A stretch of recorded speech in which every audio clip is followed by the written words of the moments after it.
Hello, everyone. Tonight we're going to walk quietly through a past that didn't want you to exist. Not like this, not as a woman. The air smells of straw and sweat, and somewhere in the distance, a newborn cries. But instead of joy, there's silence in the room. Because it's not a boy, it's you. You're wrapped up in linen that's too rough for your paper-thin skin. The midwife frowns. She's seen this before. Your mother looks away, almost apologetically. No celebration, no feasting, just your name whispered like a secret. In this world, being born a girl isn't a beginning. It's already a burden, and you probably won't survive this. Not because of war or plague, but because the world is built to grind women down softly, silently. So before you get comfortable, take a moment to like the video and subscribe. But only if you really like what I'm doing here. And let me know where you're watching from and what time it is where you are. Now, let's turn off the lights. Maybe turn on a fan for some soothing background music and enjoy our evening ride together. You're born into a family that maybe wanted a son to carry on the name, till the land, protect the lineage. Instead, they get you. And while your mother presses you to her chest, her thoughts are already racing. How will she raise a girl in a world that devours them whole? From the beginning, you're a cost. A mouth to feed, a dowry to save for. You will never inherit the land. That goes to your brother, who might be 3 years younger than you, but already owns more rights than you ever will. One day, you'll be handed off to another family, like a valuable tool wrapped in ribbon. Your body is currency, your future a transaction. The neighbors come to visit. Some offer blessings. Others offer advice like, try again soon, maybe next time a boy. One elderly aunt pats your tiny foot and says something under her breath about another useless mouth. Don't take it personally. That's just how things are. You're not allowed to be loud, even as a baby. Boys are spirited. Girls are scolded. You learn early that crying gets you less attention, not more. You figure out the art of disappearing into corners, of quiet compliance, long before you learn to talk.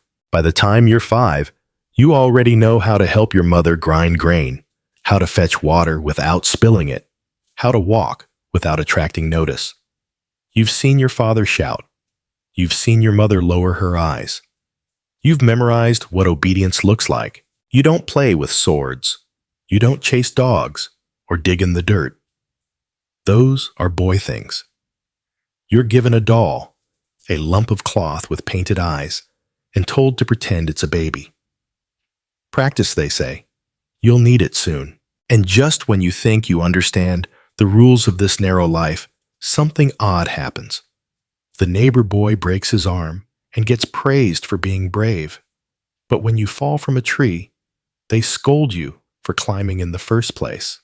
Your world keeps shrinking. In school, if you even go, you're taught to sew, to sing softly, to smile when spoken to.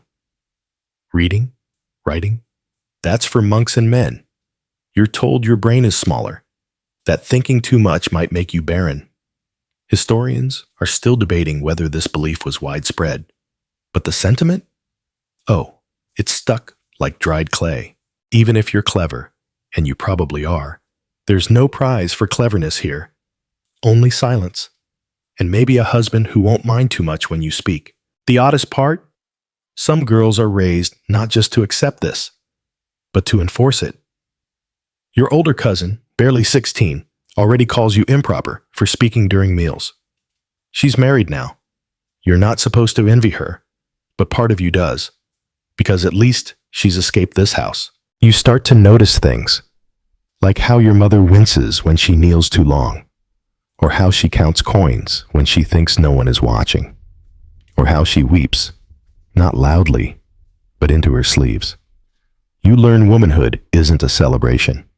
It's a series of small, exhausted surrenders. Sometimes, though, your grandmother tells stories of queens and warriors, women who ruled, who fought, who danced in temples and led armies. You ask why you can't be like them. She sighs and says, because this isn't a story. At night, you dream of being a boy. Not because you hate who you are, but because you want room, space to breathe, to choose, to run. You don't want to marry someone just because your father owes his family 3 goats. You want to matter, but morning always comes, and with it, the voice of your mother. Get up, help with the bread. She doesn't mean to kill your dreams. She just knows the cost of feeding them.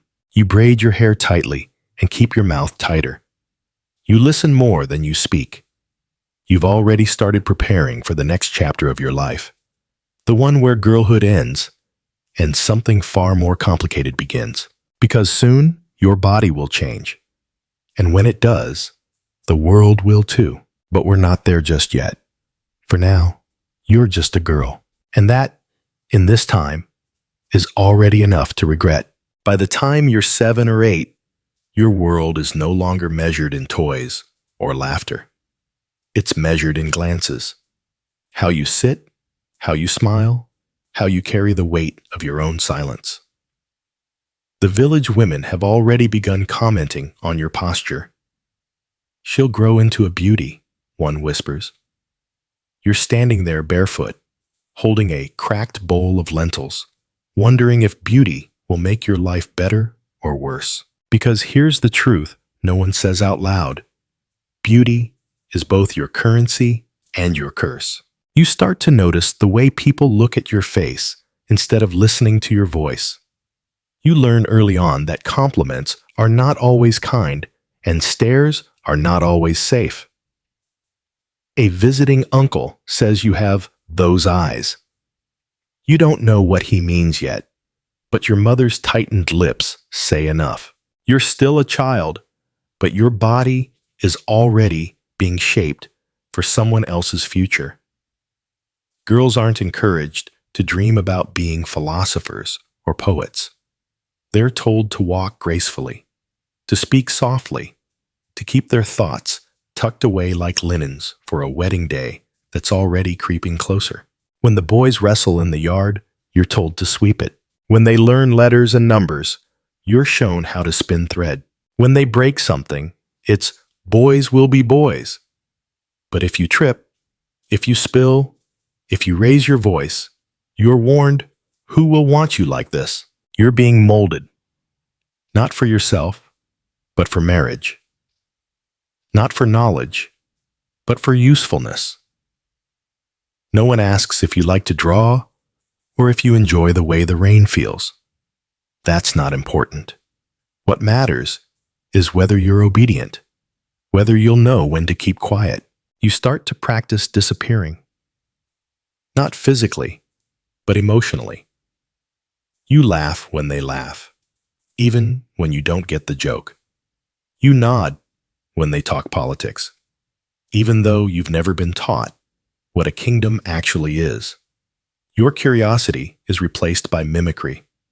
Your opinions become rehearsals in diplomacy. Your mother teaches you to sweep without raising dust, to knead bread until your arms ache, to fold fabric with the corners perfectly aligned. But she doesn't teach you how to ask for more, because no one taught her either. One afternoon, while you're learning how to shape dough into even circles, she says, "A quiet wife is a happy home." It sounds like a proverb. It feels like a prison. Still, you try.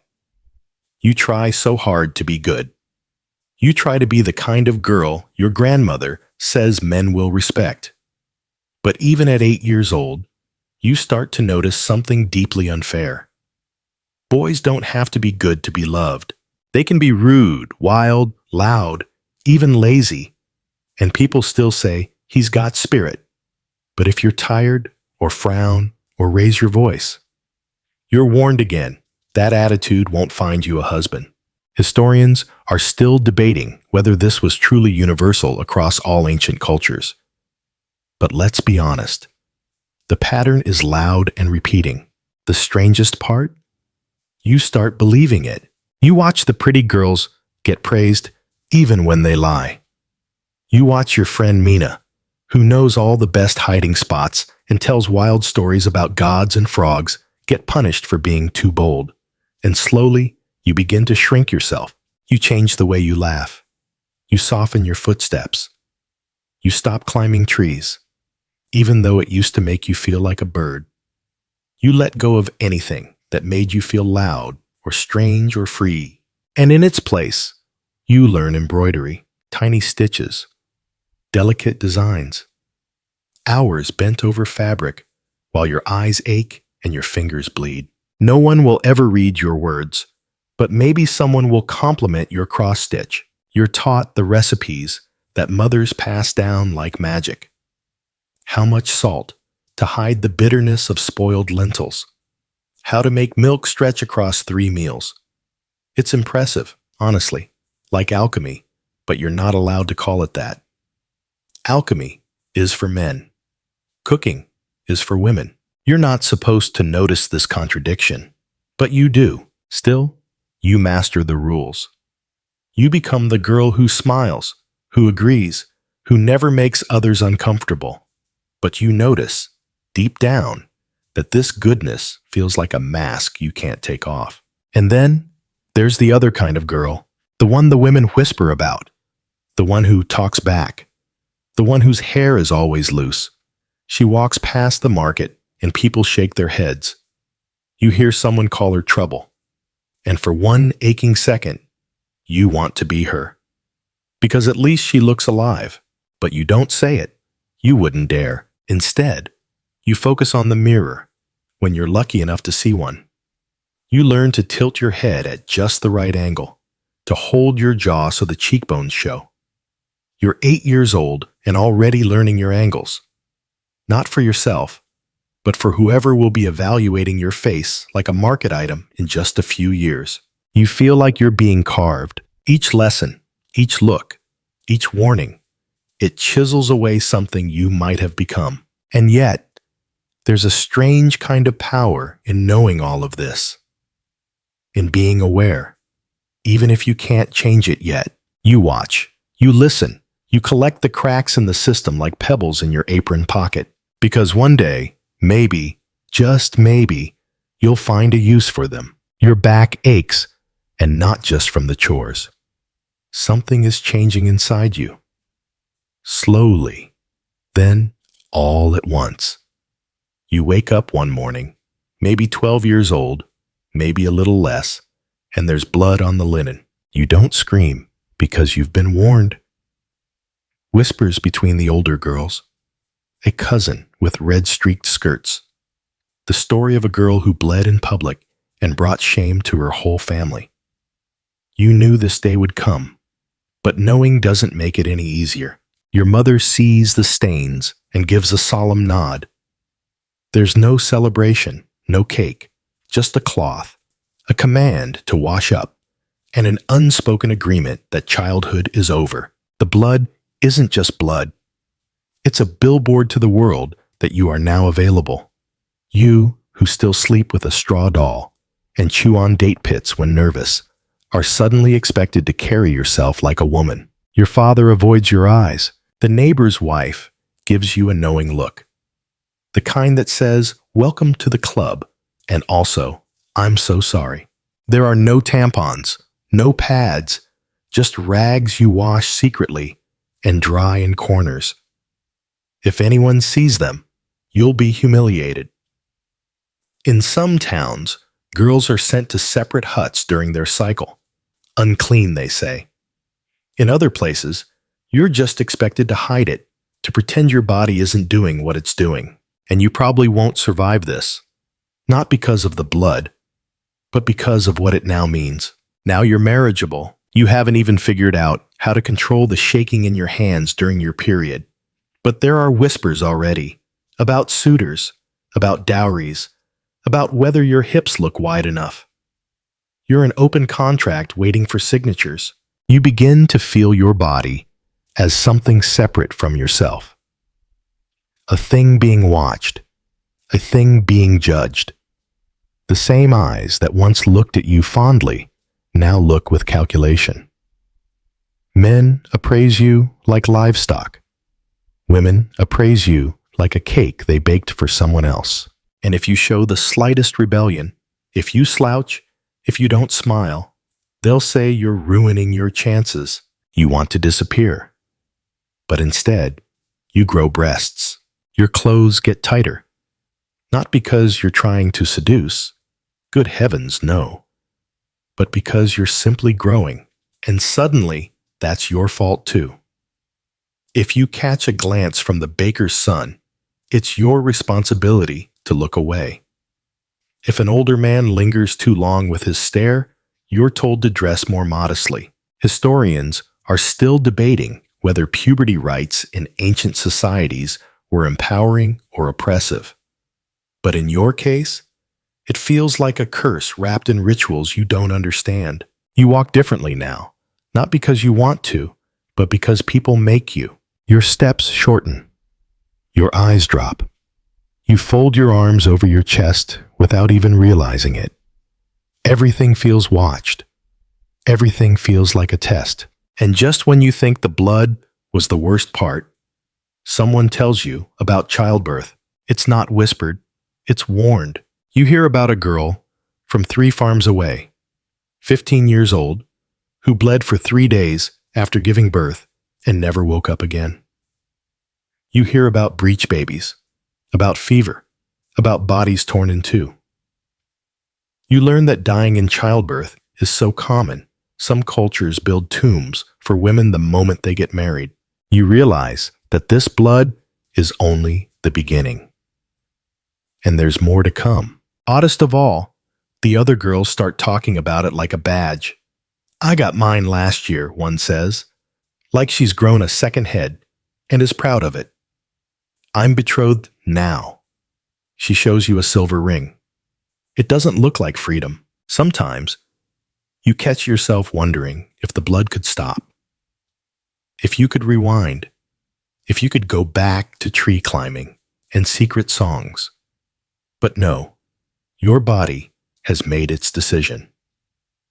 The wheel is turning, and in the middle of it all, you find yourself craving something you don't have a name for. It's not love. It's not sex. It's not freedom.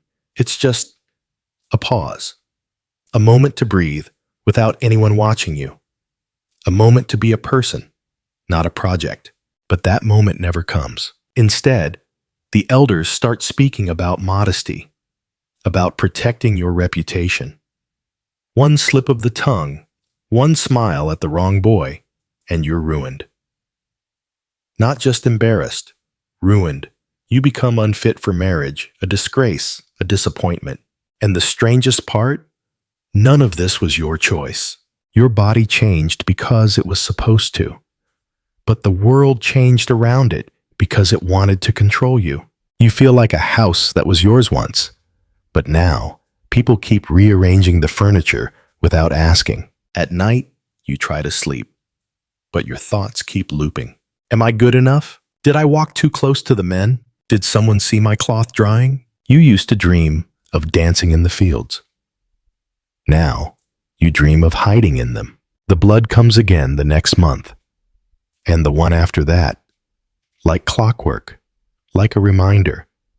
Like a contract being renewed against your will. You bleed, but you don't break. Not yet. But you know something's coming. Marriage. Or something worse. You wake up to voices in the next room. Low, hushed, serious. Your mother isn't cooking. Your father isn't yelling. That silence feels louder than any noise. You already know. They're negotiating, not about you. For you. The merchant from the next village, the one with the crooked teeth and a smell of goat cheese, has made an offer. He's 36. You're 12. He has a horse. Your family has debts. That's how it works. Dowries aren't just traditions. They're transactions. You're the receipt. The fragile glass vase passed from hand to hand, wrapped in nervous smiles and secondhand prayers. The better your looks, the higher your price. The louder your voice, the the smaller your worth. And just like that, you're a bride. No one asks if you like him. No one cares that his laugh makes your stomach twist, or that he once smacked a donkey for sneezing too close to his bread. Love, that's a luxury. You get what you get, and you thank the gods it wasn't worse. They tell you to smile. You do, but it feels like your mouth belongs to someone else. Your wedding isn't a dream in white. It's a blur of hands and more hands, pinning your veil, binding your fingers with beads, pressing your hair into a style you've never worn before. Everyone's fussing over the dress, but no one checks if you're breathing under it. The ceremony smells of incense and obligation. The room buzzes with anticipation, mostly for him, because everyone knows he gets a wife tonight. You get a sentence, and you probably won't survive this, emotionally, mentally. Not because of the man himself, but because of what being his now means. They dance. They feast. They lift you onto a donkey covered in flowers and send you to a home that doesn't know your favorite food, your fears, or even your last name. You cross the village line and feel your identity peel off like old paint. The house is quiet. Too quiet. The bed is too large. The room too cold. You sit on the edge like a misplaced spoon in someone else's kitchen. And then he enters. We won't dwell on what happens next. You already know. We'll just say this. It's not what you saw in fairy tales. It's not gentle. It's not mutual. It's an act of taking, rubber-stamped by religion and law. You cry into the pillow afterward, not loud enough to be heard. Only enough for the salt to stain the embroidery. In the morning, they check the sheets. For blood, for proof. Like your pain needed documentation. Some cultures even parade that sheet through town. A banner of shame disguised as tradition. Historians still debate whether these rituals were symbolic or enforced. But for many girls, there was no question. The evidence was required. You don't eat much that week. You try to make yourself small again. You speak only when spoken to. You memorize his routine like a soldier memorizes a general's gait. Not because you want to, but because knowing when he's angry might save you from bruises. And let's not pretend that violence doesn't happen. If he hits you, it's your fault. If he drinks too much, it's your fault. If you miscarry, burn the stew, forget to smile, fault, fault, fault. You're not a partner, you're a pressure valve. Oddly, some days are fine. He brings you a plum once. You almost believe that maybe, just maybe, this could be tolerable. But the next day, he yells because you forgot to wash his robe. You're not surprised. You learn to treasure the plums, even when they come with bruises. There's a rhythm to this new life. A steady, joyless beat. Cook, clean, obey, repeat. Sometimes other women visit. They ask about babies. They suggest herbs to help you conceive faster, because that's the next box to tick. Motherhood. And if you fail at that, well, the neighbors will have opinions. You're barely 14. You still dream about climbing trees, and now you're expected to raise a child in a house where you still don't know where the spoons are kept. The most bizarre part? No one else seems confused. The older women call this womanhood. They tell you it gets easier, but they never say when. They just pass you more chores, more tips, more silences to memorize. You wonder if they ever liked their husbands. You wonder if liking was ever part of the equation. You meet a girl in the market who used to braid flowers into your hair. Now, her head is shaved. Her husband caught her speaking to another man. She smiles like her teeth are glass. You ask no questions. Because in this world, asking is dangerous. Dreaming is dangerous. Even remembering who you were before the veil is dangerous. And yet, you do remember. The dust in the courtyard, the taste of stolen dates, the way your mother's arms felt when she squeezed you too tight. You remember who you were before you became someone's wife. You try not to, but you do. And that memory, That stubborn little spark, it keeps you warm on the nights when nothing else does. The rooster crows, but you're already awake. You haven't truly slept in days.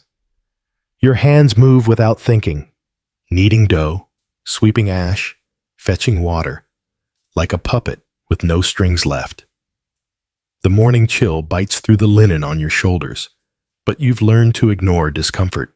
After all, comfort is no longer your concern. You share a house, a bed, a life with a man you didn't choose. You don't love him. You don't even know if you like him. But you keep the floors clean, his clothes folded, and his stew salted just right. In return, you get silence. And sometimes bruises. You've become a wife, but not in the way the songs promised. You remember the wedding songs, don't you? Sweet things sung by tired women, voices full of nostalgia and warnings they didn't quite say out loud. The songs made it sound gentle, like slipping into warm water. But this is more like being swallowed by it. There is no partnership here. He speaks. You listen. He wants. You obey. You are his shadow, his echo, his meal preparer and childbearer and public proof of success. If he thrives, you're praised. If he fails, you're blamed. And you probably won't survive this. Not because you're weak, but because this is exhausting. You miss being seen as a person. Now you're seen as a role, like a spoon or a broom, useful, and expected to stay in place until broken. There are rules, of course, unwritten, but enforced like scripture. Don't laugh too loudly. Don't leave the house too often. Don't talk to the neighbor's son. Don't let your hair show, or your opinions. If you do, well, your husband has rights. Historians are still debating how widespread physical control was across ancient societies. But in your case, it's not a question of if. It's a matter of when. You flinch at loud footsteps now. You instinctively lower your eyes. You don't even realize you're holding your breath until you're alone. And the silence finally lets it out. You want to complain, to scream, to ask, why is my life a punishment for being born this way? But where would you even begin? To the elders who say, that's just how men are? To your mother, who shrugs with sorrow but no surprise? To the gods, who seem always absent when you need them? Instead, you talk to the fire. At least it crackles back. You stir the pot and whisper to it your hopes, your regrets, your questions. Like, what if I'd been a boy? You know the answer. You'd have been taught to read. You'd have laughed louder. You'd have kept your name, your land, your skin unbruised. You might have traveled, debated, married for love, or not at all. Instead, you were born a girl, and the law does not protect you. You can't own property, not unless your husband dies. You can't testify in court.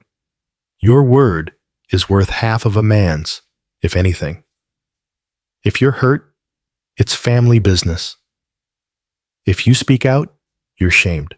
Even if you're assaulted, you may be punished for it. In Mesopotamia, one law said, if a man harmed another man's wife, he had to pay. But if he harmed his own wife, there was no fine, just silence.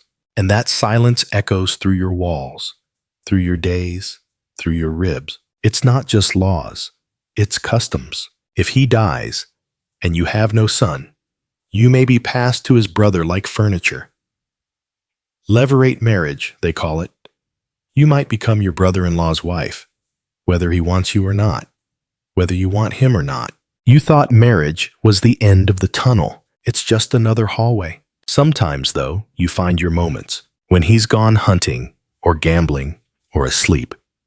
You stand at the door, just for a breath of air. You look at the sky. It's still there, unreachable, untouchable, but vast. You whisper your name into it, not the name they call you by now. The one from childhood. The one your sister used when you still had dreams. You whisper it once, twice. You remember who you were. And just for that heartbeat, you exist again. You're not a wife. You're not a servant. You're just a girl with wind in her hair and a question in her chest.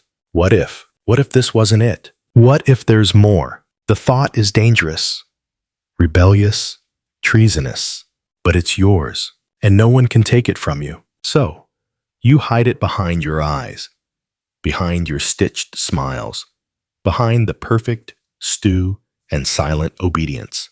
You survive, not out of submission, but out of quiet defiance, because maybe, just maybe, someday, the rules will change, and someone like you won't have to whisper their name to the sky to feel human. They'll say it out loud, and the world will finally listen.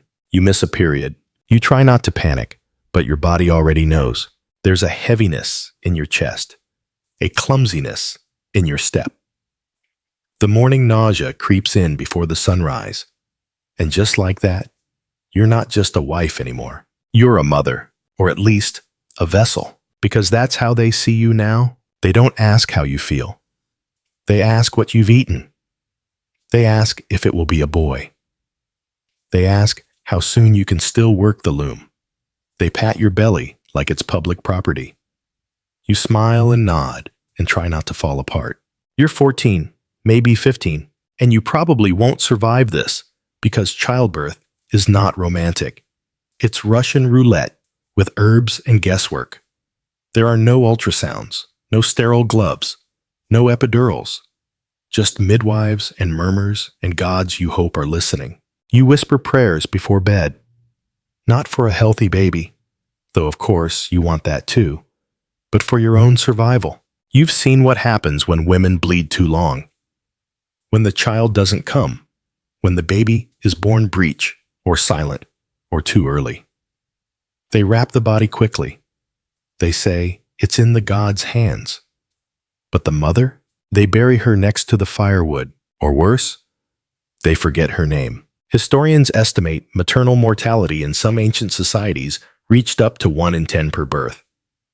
That's not odds. That's a countdown. You carry that math in your ribs every day. The strangest part is how routine it becomes. Your life becomes a series of sacrifices for a life you haven't met yet. You eat more. You sleep more. You ache in places you didn't know existed, but you still rise every morning, still fetch water, still bake the bread. And when you complain, they say, that's womanhood. You want to scream, I'm still a girl. But it's too late. The baby arrives before spring. The pain is indescribable, not poetic, not noble. It's blinding, cracking, primal. You bite your own hand to stop from yelling too loud. The midwife yells back, push, or you'll both die. You do. You tear. You bleed. You pray. And then a cry. Not yours. The baby's. They hold it up, and someone says, a girl. Your heart sinks, but not for the reasons they think. You already know what kind of life she'll face. You think about dowries, about veils, about the pain, the rules, the silences, and suddenly, your joy is tangled in dread. Still, you smile, because that's what's expected. They place her on your chest. She's so small, her fists barely cover your palm. You hold her like glass, like fire, like something precious and painful all at once. You whisper to her, I'm sorry, because you've seen the cycle. You're living it. You know what comes next? There will be expectations. If she cries too loudly, they'll scold her. If she speaks too much, they'll correct her. If she wants too much, they'll punish her. She'll learn to shrink herself too. Unless you protect her, you start to dream. Not for yourself anymore, but for her. You imagine teaching her the real names of stars, not just the ones the men claim. You imagine hiding books, or clay tablets, or secrets beneath her bed. You imagine her knowing things. You don't want her to survive. You want her to live. But first, you have to live too. The bleeding doesn't stop. Your skin turns pale, then gray. They say, you'll be fine. But the worry in your husband's voice isn't love. It's fear of being stuck with a newborn. You're replaceable. He can remarry. You know it. He knows it. You fight to stay. Not for him, for her. The days blur. The herbs help. The bleeding slows. Your strength creeps back like a cat on a cold night. Slow, cautious, unpredictable. Weeks pass. You hold your daughter close at night and try to imagine a different world. Sometimes you whisper stories into her ears of queens with flaming swords, of goddesses who made lightning dance, of women who said no and survived anyway. She doesn't understand yet, but she coos, she listens, she believes you. You wonder if belief is enough. You wonder if love is armor. You wonder if a girl, raised on dreams, might someday rewrite the rules. Your mother visits. She holds the baby and sighs. You were just like this, she says. So soft, so quiet. You don't say anything, because you were never quiet. You were silenced, and now, holding this warm, wriggling hope against your chest, you promise something. Softly, silently, fiercely. It ends here, or at least, it starts to. The child grows, first in inches, then in questions. At 3, she asks why she can't follow the boys into the field. At 4, she wants to know why she has to wear the longer tunic. By 5, she's noticed the difference in how they speak to her father and how they speak to you.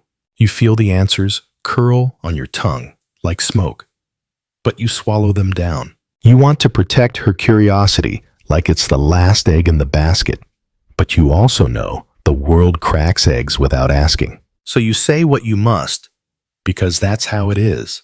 But she doesn't nod obediently. She frowns. She kicks her little legs. And in that moment, you feel the faintest tremor in the system. A girl who questions? That's not weakness. That's danger. She reminds you of someone. The version of you that existed before the veil, before the dowry, before the blood. The you who asked too many questions and didn't yet know how to hide her thoughts behind her teeth. You want to shelter her, but how do you protect someone from a system you're still trapped in? In the village, another girl is married off at 10. Her eyes are wide and blank. Her doll was still on the floor when her father pulled her aside. Your daughter watches. She sees, and you probably won't survive this. Not because your body is weak, but because your heart can't take seeing this again. Not from the outside. You start doing something dangerous. You teach your daughter to read. It's not a grand act of rebellion. There are no proclamations, no banners, no fire. Just scratched marks on a clay shard. A borrowed prayer tablet hidden behind the cooking pot. You trace her fingers along the symbols when no one's looking. Don't tell anyone, you whisper, just in case.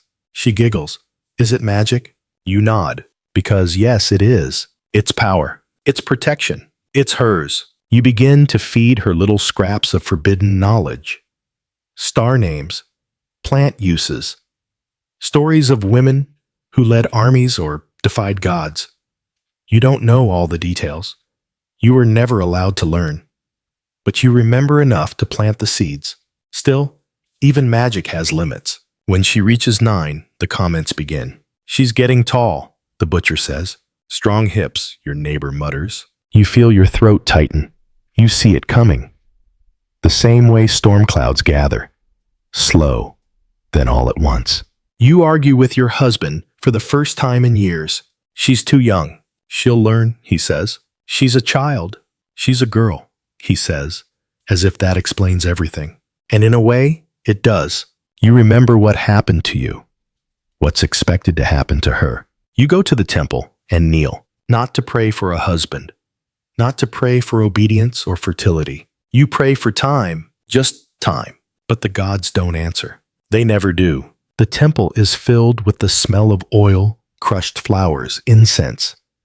You look up at the mural of the goddess with 12 arms and wonder if she ever wanted fewer. Women in ancient religion were paradoxes.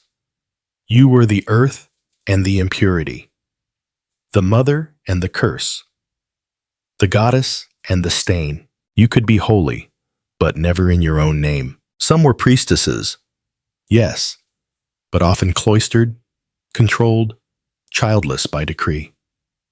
Others were temple servants, but that name was flexible. Sometimes it meant respected roles. Other times, it meant exploitation, masked in sacred ritual. Historians still debate whether these women held real power or were just decorative saints. But to you, the lesson was always this: you can be revered, but never free. At night, you lie awake, staring at the rafters, listening to your daughter breathe. She sleeps like she trusts the world. You envy that. You know what's coming, and you're not ready. So you start whispering truths to her as she drifts off. Not fairy tales, real tales. You tell her of the girl who refused the marriage and ran to the hills, of the woman who outwitted 3 kings using only riddles, of the mother who burned her husband's library so her daughter could learn from the ashes. Your daughter doesn't understand the danger in your voice yet, but she listens like it's scripture. She thinks you're wise. You're not. You're scared. But maybe, just maybe, this is how change begins. Not with a sword, with a story. You visit the midwife and ask about herbs that delay fertility. She narrows her eyes. Why? For my niece, you lie. She gives you a pouch and a warning. Be careful. You always are. You mix them into teas, just enough to slow nature's pace. You tell your daughter they're for dreams. She drinks them with a giggle. And when you see the village girls start to vanish into marriage, one by one, you hold your daughter's hand tighter. You don't say it aloud, but the fire in your chest is louder than any chant. Not her, not yet, not ever, if I can help it. The seasons change again, as they always do. The rains come late this year, and with them, the dust settles into everything. Your hair, your lungs, your bones. But it's not the dust that makes it hard to breathe. It's the knock at your door. A messenger from the town magistrate has come. Not for your husband. Not for taxes or tribute. For your daughter. An offer has been made. He is wealthy, older, widowed, with land, with influence. And more importantly, he has noticed your daughter. She is 11. You try to smile as the man speaks.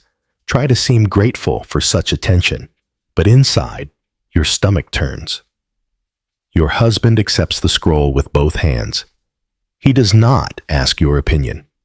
He does not look at your daughter, because in this world, a father's word is law, and a mother's word, a gentle breeze at best. You wait until the messenger leaves. You follow your husband to the edge of the house. You ask him to wait, to reconsider. You plead, quietly. Because pleading too loudly would make you the shame. He laughs, says it's a good match, says, she's lucky. You probably won't survive this, not because your body is breaking, but because your spirit is being peeled layer by layer. You return to the house. Your daughter is still humming, something soft and tuneless. She hasn't heard yet. She doesn't know. You hold her that night, tighter than usual. She wiggles and complains, but you don't let go. Because you can't let her slip through your fingers like you did, like so many did. And this time, you make a choice. You do something dangerous, something unthinkable. You go to the temple, not to pray, but to speak. You ask the priestess for help. She listens, lips pressed into a line.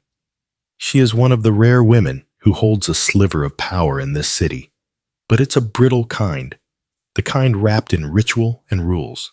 One misstep, and she could be exiled, or worse. Still, she says, I'll see what I can do. You wait. You don't sleep. You don't eat. You don't even breathe deeply. And then, word arrives. The magistrate's offer is rescinded. No explanation. Just a polite withdrawal. Your husband is furious. He suspects, but he can't prove. He rages. He doesn't hit you, but the air feels charged, and you sleep with one eye open. And yet, it worked. Your daughter stays. She keeps her name, her voice, her dolls. But the cost. Now you're watched. Not by gods, but by neighbors. You are that woman. The one who interfered. The one who talks too much. The one whose daughter is now spoiled, ungrateful, difficult. The women at the well speak in riddles when you arrive. The men glance, then look away. Even the children start to mimic the silence. You're not physically punished, but the social world around you closes like a fist. Historians are still debating whether public shaming in ancient societies was formalized or spontaneous. But you feel it every day, in every pause, every half-finished sentence. Still, you do not regret it. You made your choice, even if it made you a ghost. You live now at the edge of things. Not fully inside the village, not quite exiled. You become useful in the way widows or crones become useful. Quiet advice, careful remedies, distant eyes. You whisper to other girls when no one's listening. You pass on the tea recipes, the story scrolls, the hidden names of stars. Some listen. Some are too scared. Some smile and then marry a week later, never looking back. But a few hold your gaze longer. Your daughter is 14 now. She still hums, but her songs have words now. Songs you taught her. Songs with far tucked under the melody. She helps you in the garden, plants herbs with purpose. She reads to you at night your favorite myths, where women are monsters or queens or both. Sometimes you laugh together, sometimes you cry. She asks questions, big ones, about justice, about gods, about why girls are made to kneel. You answer honestly, and she listens, not like a child, but like a student. The law still isn't on your side. You still cannot testify in court. If a man stole your goat, you'd have to find a man to speak on your behalf. If someone accused your daughter of disobedience, you'd be the one questioned. The rules haven't changed, but something else has. You have changed, and she is not you. She walks straighter. She looks men in the eye. She makes jokes that sting like little daggers wrapped in honey. And when the next offer comes, because of course it does, she looks at the scroll and says, no, just like that. Not loud, not angry, just final. Your husband tries to argue.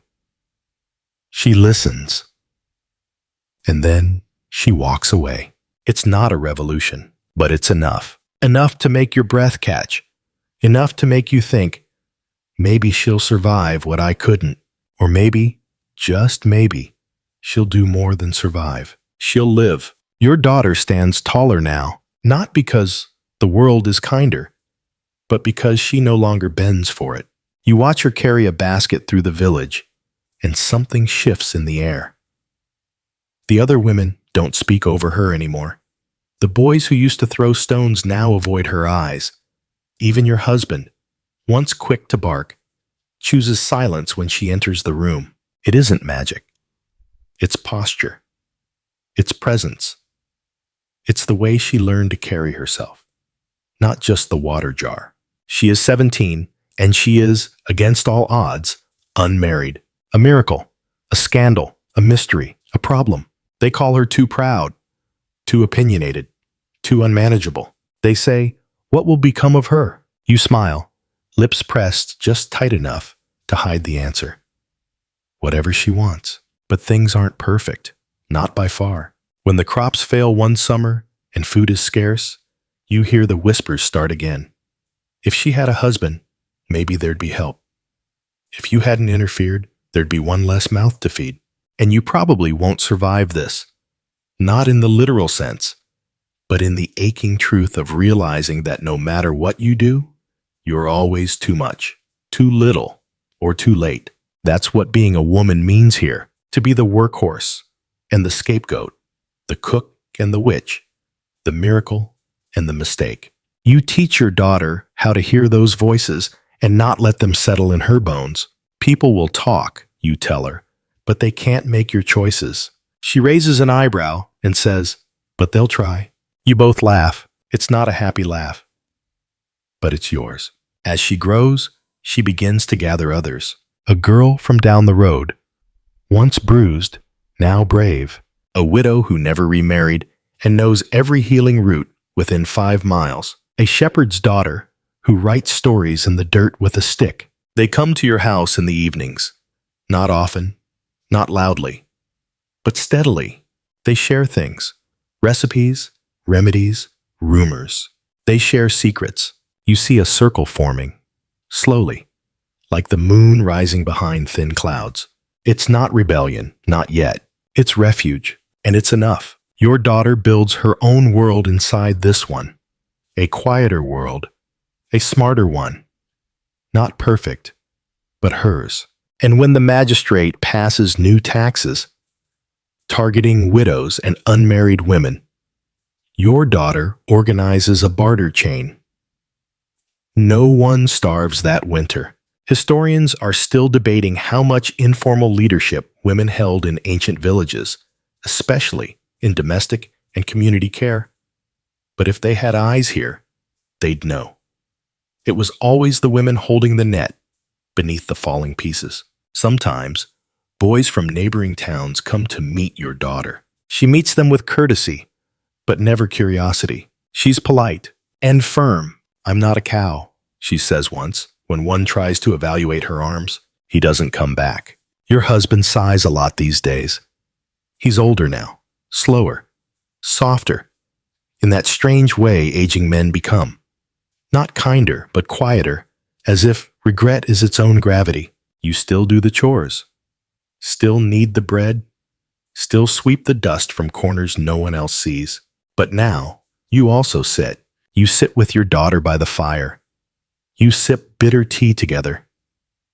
You talk about herbs and history and what might come next. You even start writing. Your daughter presses a stylus into your palm and says, "Try." Your first letters are shaky, ugly even, but they're yours. And you write something you've never said aloud. "I was here." That night, you sleep better than you have in years. You dream not of escape, but of space.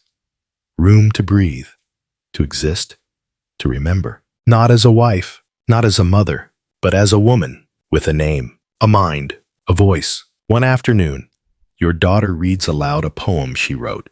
It's about a woman who refuses to kneel. The rhythm is rough.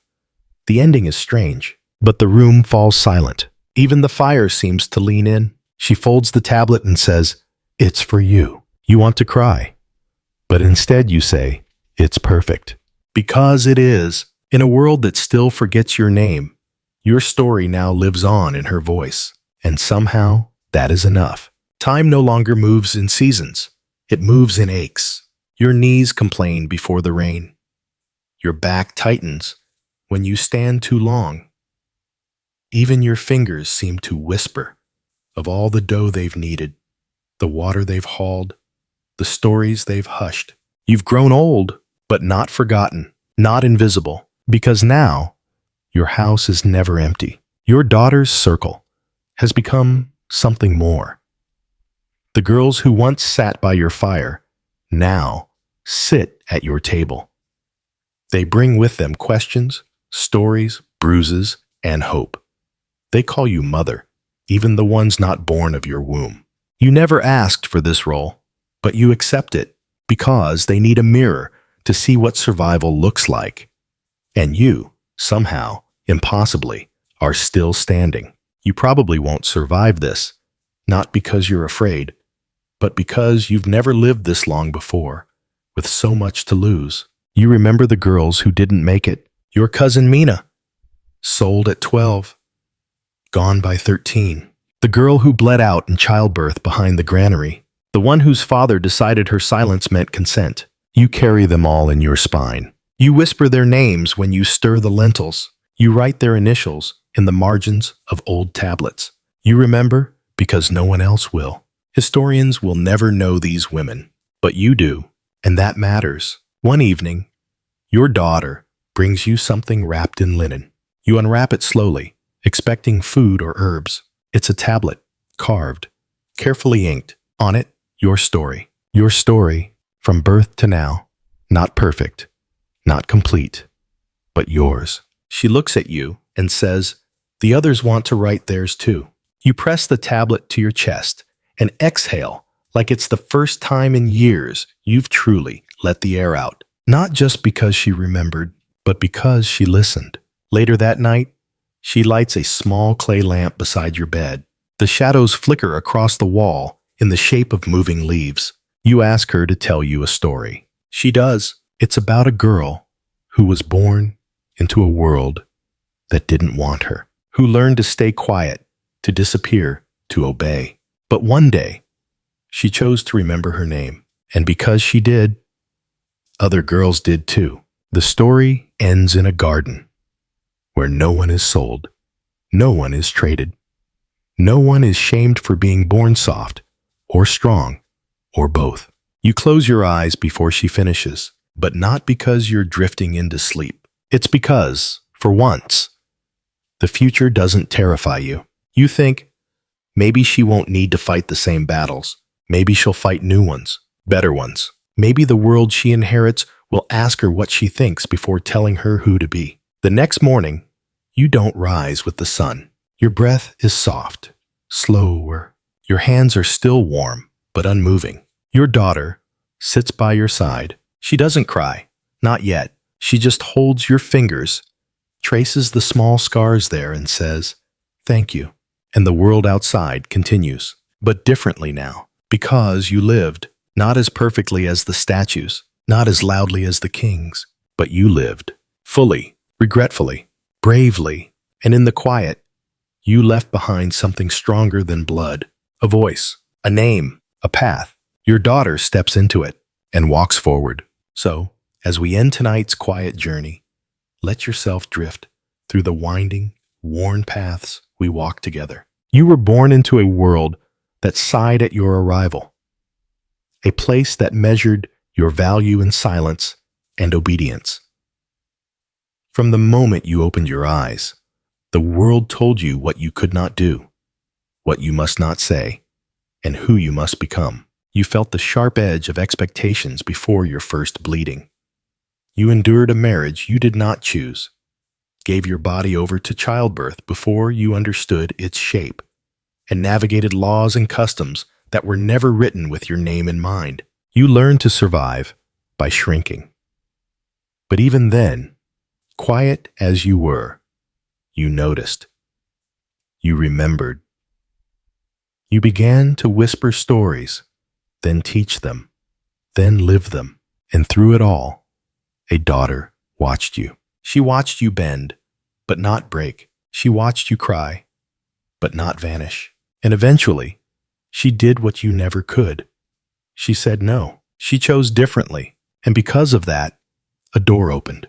Maybe only a crack, but enough for light to slip in. You were forgotten by the scribes, but remembered by the fire. And in the end, that is where real legacy lives. So, as you tuck yourself in now and the room grows still, remember, the smallest resistance, the gentlest no, the quietest story whispered under breath, they matter, they last. And if you've ever felt small or voiceless, or like the world was not made for you, know this: you are part of a long, fierce, and unforgettable line of women who lived anyway, who dared to dream, even when they weren't allowed. Sleep well, love. The fight was never fair, but it was never silent. Good night.